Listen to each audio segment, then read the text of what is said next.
this is an implementation COP. And so we're really looking at critical ways to move forward on climate action, and nobody's more important to that than industry. Tell me about what your company's doing and how you are utilizing this COP to advance a clean energy future. Absolutely, Darren, and thank you for the great question. Look, I mean, you already hit the nail on our head. This COP is about implementation.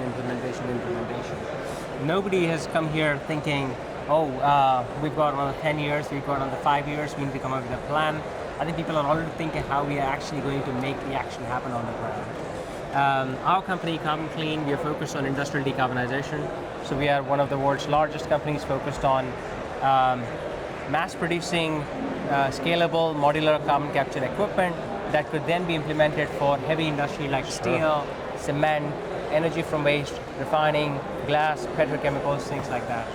What we are really doing is we are driving the cost of carbon capture down to $30 per ton. And that's really where the magic starts to happen. But I mean, if you think about, just to sort of go back to your question, industry accounts for about 9.4 billion tons of CO2 that we emit today, and it's all hard to abate. It's hard to abate because there is no magic switch.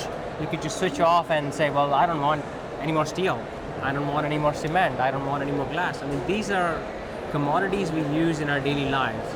And hence, the action on carbon capture, utilization, and storage becomes even more important in this COP, where these industries are coming in and saying, hey, can you help us decarbonize? Can you help us get to the goal of net zero by 2050 in a sustainable, cost-effective manner?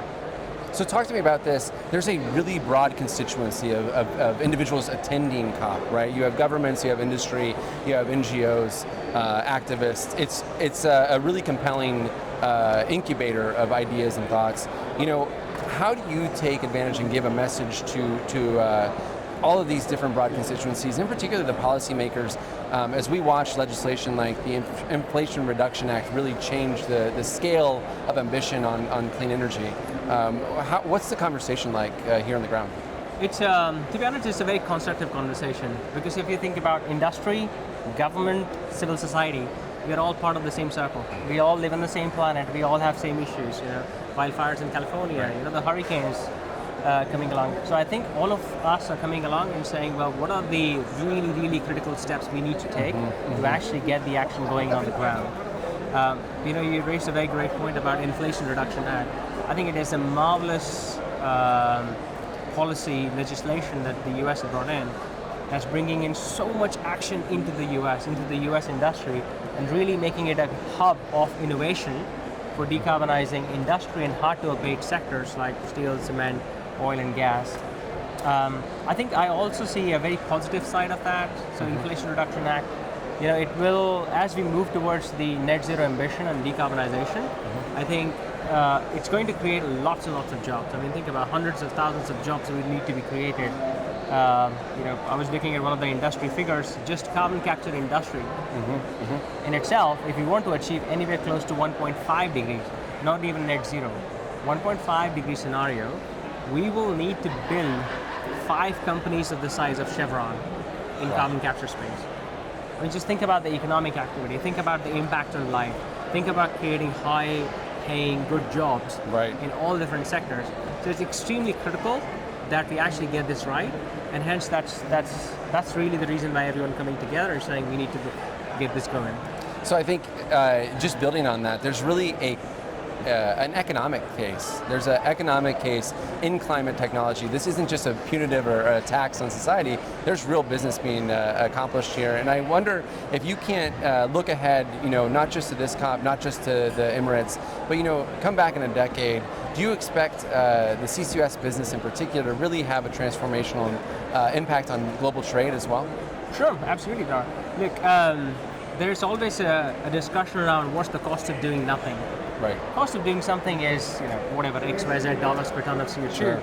But how do you define the cost of doing nothing when you have your forest being ravaged, when you have huge hurricanes coming in? So I think there is a massive impetus there.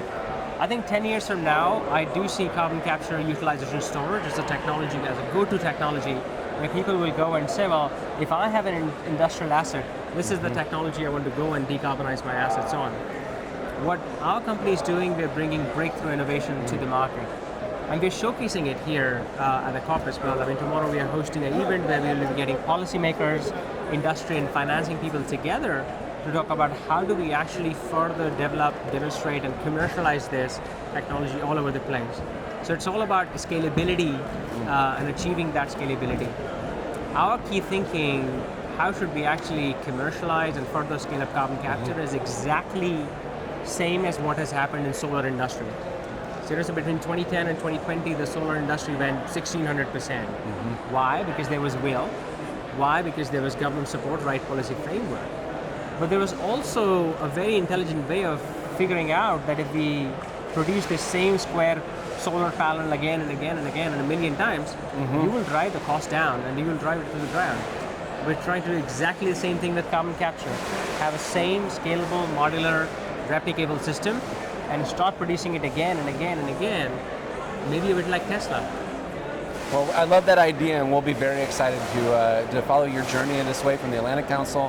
Thank you so much for making the time today, and I'm wishing you a very successful COP, and hope the CCS model just keeps perpetuating forward.